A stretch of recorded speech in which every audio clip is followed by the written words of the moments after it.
Welcome to another episode of Tubules Live. Today we're very lucky to have Ben Flewitt and Bill Starkey with us. Ben has been working with Software of Excellence since 2006 and is currently the Managing Director of the UK business. He is passionate about delivering best practice management, so using this software he delivers excellent clinical practice as well as performing good financial outcomes. Bill has been working with Software of Excellence for over 15 years, and in this time he's had many roles, including best practice management consultant. He's also managed to convert over 1,000 practices to use the Software of Excellence Exact program, which is pretty impressive. Software of Excellence have used data from over 1,200 practices to find out what works and what doesn't work for best recall practice, and this is what they're going to be sharing with us today. So, without further ado, it gives me great pleasure to now hand over the floor to Ben and Bill. Good evening and welcome to our Recall Effectiveness Masterclass. I'm Ben Flewitt, I'm Managing Director of Software of Excellence. This is Bill Starkey. Good evening. Bill is one of our best practice consultants. So our studio team tell us we've got about 200 people joining us live over the internet this evening. I take that to mean that recall effectiveness is actually a pretty important issue for many practices out there. So tonight, first of all, we're going to spend a bit of time just talking about why recalls are important. We're then going to spend a bit of time talking about evidence-based practice. In short, we're going to tell you why we're telling you what we're telling you this evening. I'm then going to hand over to Bill Starkey, my colleague, who is going to take you through the best practice recall process in detail. Now, as we go through this evening, if you've got questions, please send them in. In about 45 minutes' time, what we're going to do is collate all those questions, and they're going to be presented to Bill and I, and we're going to have a go at answering them for you. So, first of all, why have recalls become so important? Well, I think, first of all, remember these guys? So in 2008, when the world went a bit mad, we started thinking about how we could help our customers. And I think probably for the first time, the UK dental industry became quite substantially affected by recession. So I think prior to 2008, we really hadn't seen much impact from recessionary times on the UK dental industry. But in the period running up to 2008, more and more of the dental industry's revenues here in the UK started to come from private. And so when recession hit, well, your customers had less disposable income. So what did that mean? It meant they came to see you less often, and when they did, they spent less money.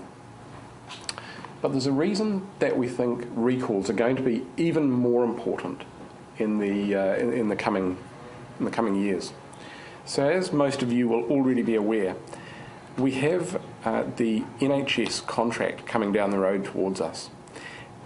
At Software of Excellence, we've spent quite a bit of time looking at the pilot practices that we have, trying to understand the movements in the data.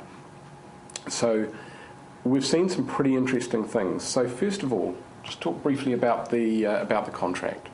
So first of all, the way the contract works, or the objectives of the contract, really have been set by politicians who have two objectives. First of all, number one, they want to improve the oral health of the UK population. In short, what does that really mean? It means they want to drive up access. And as you all know, we don't have more money to spend as a country. In fact, we need to spend less. Austerity is here. So we need to spend less money. So access up and spending down. And if you think about the way that they're trying to get that done, there's really only one way that they can drive that in a substantive way across the industry. And that is, what they're trying to do is to see healthy patients less often. So bear with me and see if you agree. So I think when we look at the data in these dental practices that we have got running on the pilot already, what we see is this. Going into the pilot, the majority of these practices have the vast majority of their patients on a 6 to 9 month recall as an average. Coming out of the 2 years into the contract, what we see is that has changed quite dramatically. So whereas going in it was 6 to 9 months, the majority of their patients are now having their recall dates pushed out to 12 and in the majority of cases 18 to 24 months. So quite a substantial change in the recall profile within the practice. This means two things for you as a practice, we think.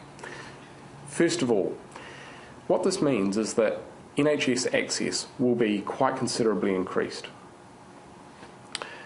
So we think there will come a time, probably we're guessing 6 to 9 months, something like that, into the new pilot, when NHS practices will begin to look for new patients because their capacity will have increased quite substantially.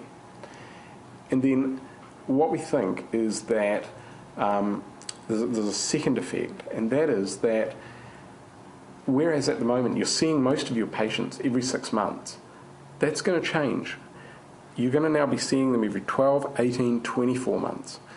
So you're going to need the processes and the tools within the practice to bring those patients back in at the end of that 18 to 24 month period.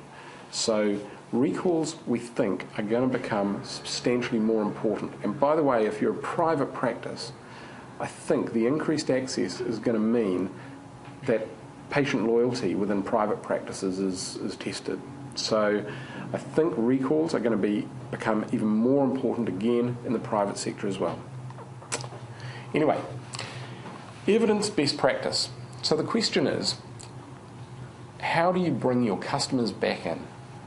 Well, in 2008, when Lehman Brothers collapsed, we started thinking about how we might be able to help our practices. And what we did was we took data. We started by taking data from over 300 practices, and that's now grown to over 1,600 practices. And those 300 practices, what we started to do was look within the data, within those practices, to see what we could determine about practice performance. And the results were actually quite astonishing. What we found was this. Some practices were significantly affected by recession. We saw overall revenues diving, recall effectiveness diving, utilisation diving, failed to attend and short notice cancellations going up. Other practices were thriving. In fact, they were doing better than they were prior to the recession.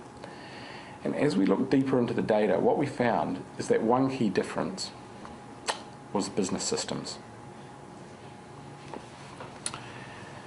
Now, our response was this. What we did is we started to deconstruct the data into 10 key performance indicators that collectively indicated the health of the practice. Don't worry about this list. I'm going to make it simple. So in its simplest form, practice revenue